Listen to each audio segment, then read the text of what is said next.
بسم الله الرحمن الرحيم الحمد لله والصلاة والسلام على رسول الله وعلى آله وأصحابه أجمعين أما بعد ناظرین کرام السلام علیکم ورحمۃ اللہ وبرکاتہ۔ شرح الادب المفرد کے عنوان سے اس پروگرام کے ہمراہ ہم آپ کی خدمت میں حاضر ہیں،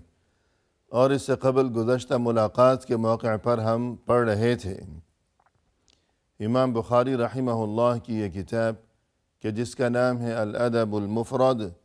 اس کتاب میں یہ باب نمبر 217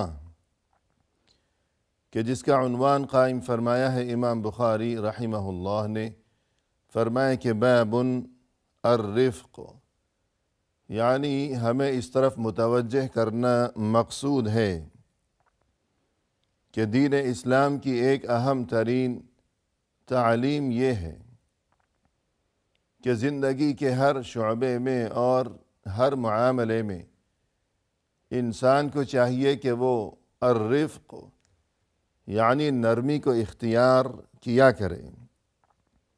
اور یہ کہ نرم مزاجی کی ترغیب دی گئی ہے دین اسلام میں۔ بلا وجہ سختی استعمال کرنا اس چیز کو ناپسندیدہ قرار دیا گیا ہے، اور اس سے باز رہنے کی تاکید و تلقین کی گئی ہے، کیونکہ حقیقت یہی ہے کہ جہاں بھی نرمی برتی جائے گی تو یقیناً اس کے نتائج جو ظاہر ہوں گے وہ خوشگوار اور پسندیدہ ہی ہوں گے۔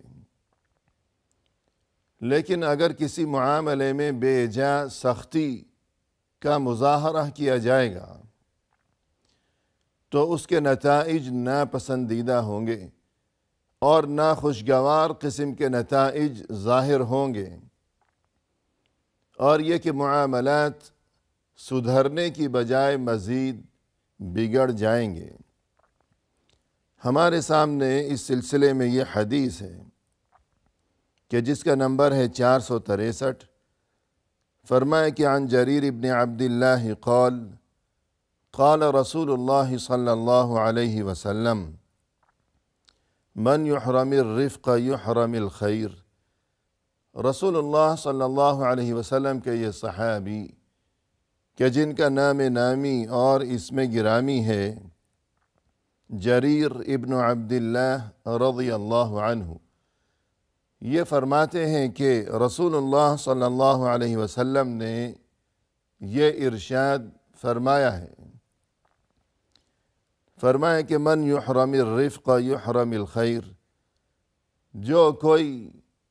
نرم مزاجی سے محروم رہ گیا تو وہ ہر خیر سے ہی محروم رہ گیا۔ یعنی انسان کے مزاج میں اور اس کی طبیعت میں اگر نرمی ہو تو اس کا مطلب یہ ہے کہ اس کے لیے اس کے خالق و مالک کی طرف سے اللہ عز و جل کی جانب سے اس انسان کے لیے خیر اور بھلائی مقصود ہے کہ اس کو نرمی عطا کی گئی ہے۔ لیکن اگر کسی کے مزاج میں نرمی نہیں ہے تو پھر اس کا مقصد یہ ہوا کہ یہ کوئی اچھی بات نہیں ہے، کیونکہ اگر یہ نرمی سے محروم ہے تو پھر اس کا مطلب یہ ہوا کہ یہ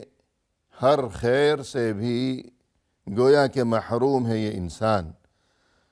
رسول اللہ صلی اللہ علیہ وسلم کا یہ قیمتی ترین ارشاد مبارک،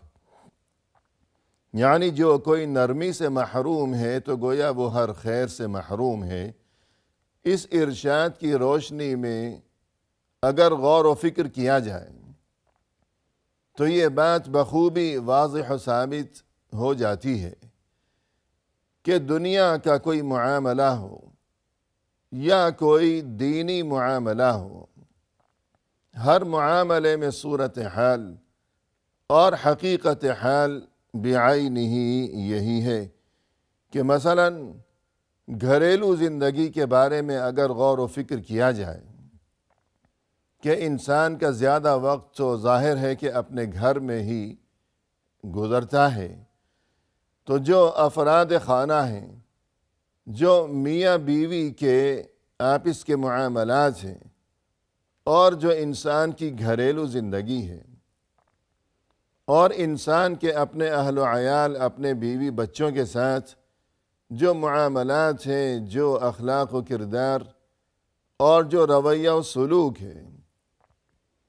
اگر ان تمام معاملات میں انسان کے مزاج میں نرمی کا پہلو اگر غالب ہوگا تو یہ گھریلو زندگی خوشگوار طریقے سے گزرے گی، اور یہ کہ وہ گھر انسان کے لیے اور وہاں بسنے والے دیگر جو افراد خانہ ہیں، بیوی بچے ہیں، سبھی کے لیے وہ گھر یقیناً جنت کا نمونہ قرار پائے گا۔ لیکن اگر وہاں مزاج میں نرمی کی بجائے سختی ہوگی کہ بات بات پر الجھنا، اور یہ کہ ڈانٹ ڈپٹ اور تلخیاں اور تکرار، تو پھر دلوں سے ایک دوسرے کے لیے جو عزت کے معاملات ہوا کرتے ہیں، اور آپس میں ایک دوسرے کے ساتھ تعلقات کے سلسلے میں جو ایک حجاب ہوا کرتا ہے کہ اس حجاب کی وجہ سے دلوں میں اور ایک دوسرے کے ساتھ رویہ و سلوک اور گفتگو کرتے وقت جو ایک لحاظ ہوا کرتا ہے آپس میں ایک دوسرے کے لیے، تو وہ لحاظ کی جو دیوار ہے اور وہ جو پردہ ہے، جو رکاوٹ ہے، جو حجاب ہے، اگر دلوں میں نرمی نہیں ہوگی اور ہر وقت وہاں بحث و تکرار کے سلسلے ہوں گے تو یہ دیوار گر جائے گی، اور یہ کہ عزتیں وہاں ختم ہو جائیں گی، اور یہ کہ وہاں کامیابیوں اور خوشیوں کی بجائے وہاں بربادی ہوگی۔ اور اسی طرح گھر سے نکلنے کے بعد انسان کے جو پڑوسی ہیں، اور مزید یہ کہ جو اس کے عزیز و احباب ہیں، جو رشتہ دار ہیں، اور جو اس کے ملنے جلنے والے، اس کے دوست، اس کے ساتھی، تو اگر ان کے ساتھ معاملات کے سلسلے میں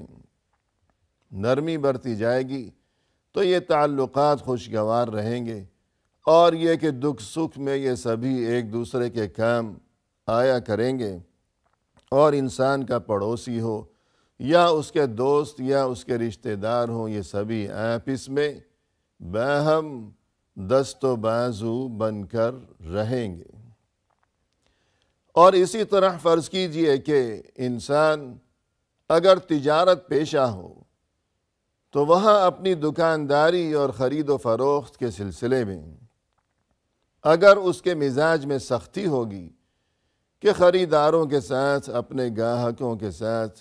بلا وجہ سخت لہجے میں گفتگو کرنا، اور یہ کہ معمولی باتوں پر الجھتے ہی رہنا، تو اس کا نتیجہ یہ ہوگا کہ دیکھتے ہی دیکھتے اس کی یہ تجارت اور یہ دکانداری خراب ہو جائے گی، اور اس کا یہ کاروبار متاثر ہوگا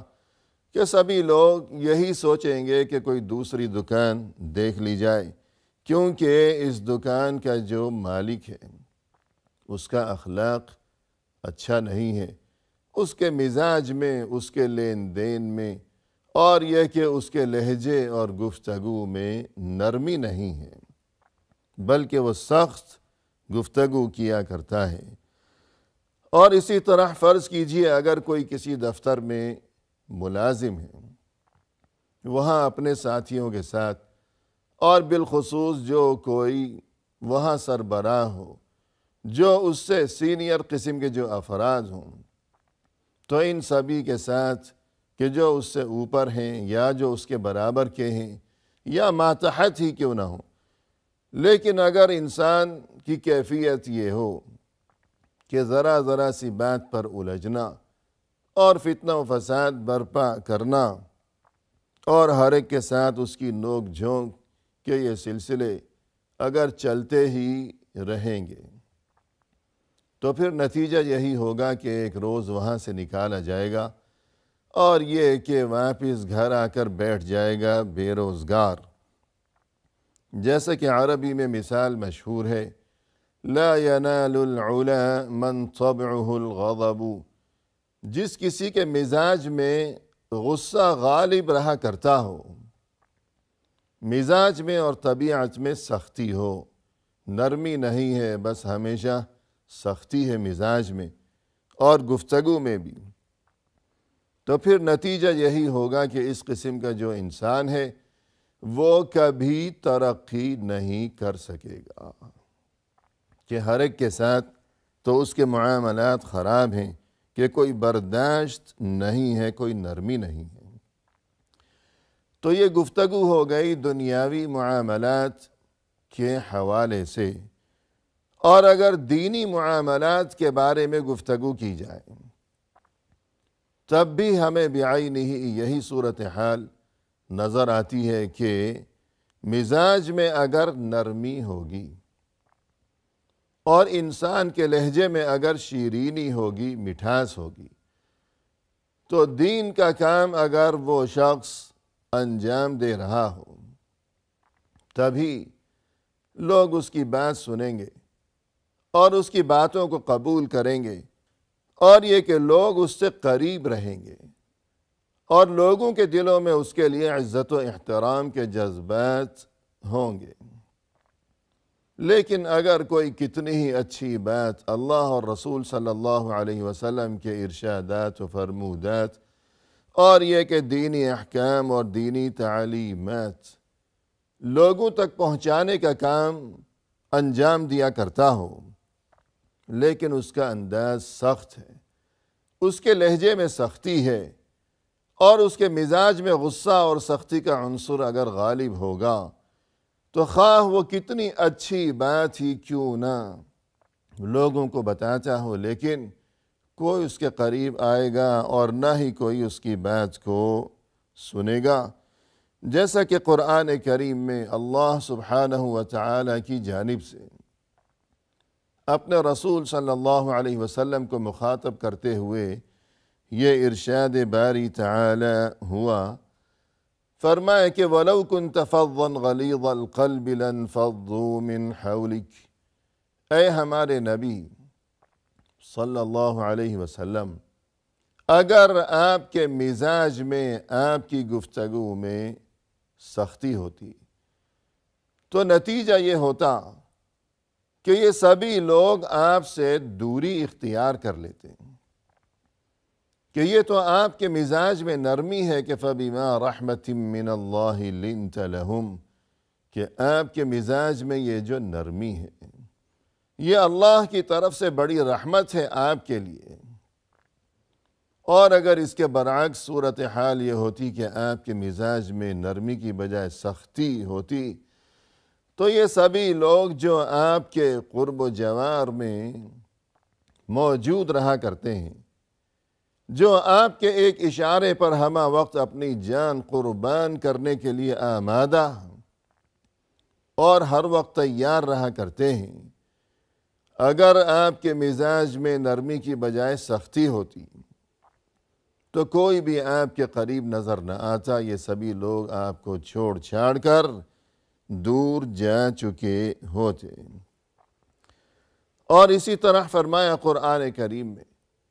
ادع الى سبیل ربک بالحکمت والموعظۃ الحسنہ، اپنے رب کے راستے کی طرف بلاؤ،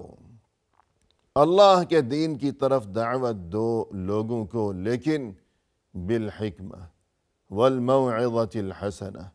حکمت کے ساتھ، دانش مندی کے ساتھ، اچھی نصیحت کے ذریعے، کہ نرمی اور پیار اور محبت و شفقت کا معاملہ ہو، اور یہ کہ لہجہ نرم ہو، گفتگو مناسب ہو۔ اور اسی طرح قرآن کریم میں یہ تذکرہ کیا گیا کہ جب اللہ کی طرف سے اللہ کے پیغمبر حضرت موسیٰ علیہ السلام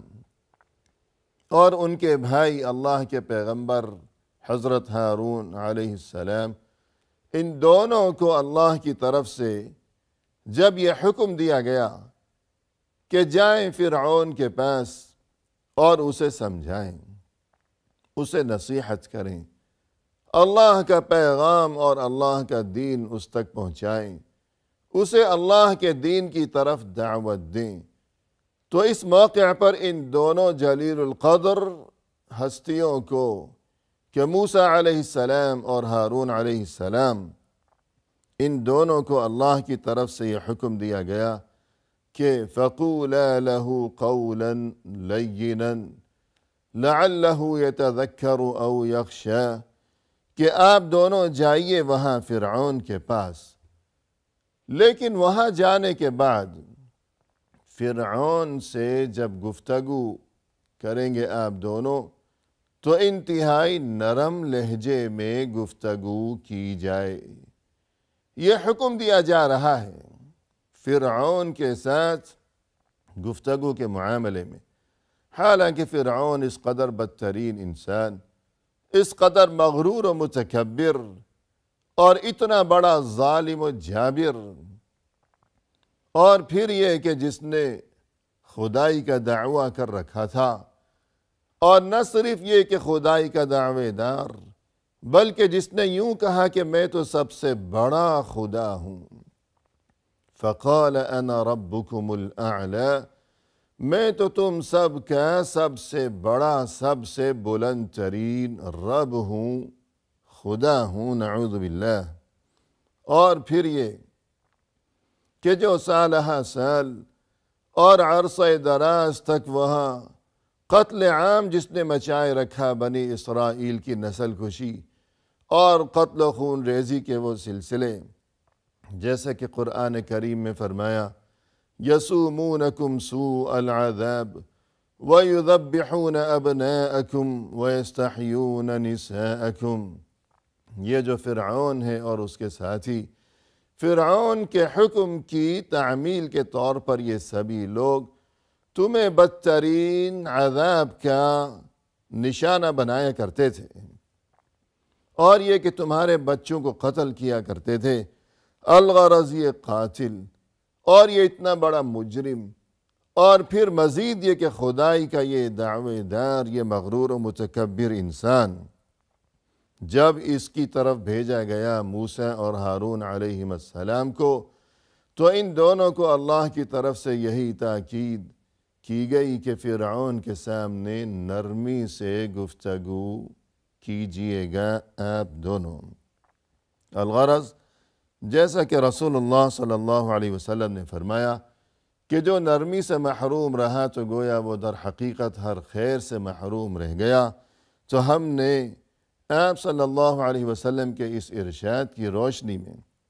یہ گفتگو کی کہ حقیقت تو یہی ہے، خواہ دنیاوی معاملات ہوں یا دینی معاملات ہوں۔ اسی کے ساتھ ہمیں دیجیے اجازت اللہ کے حوالے، وآخر دعوانا ان الحمد للہ رب العالمین۔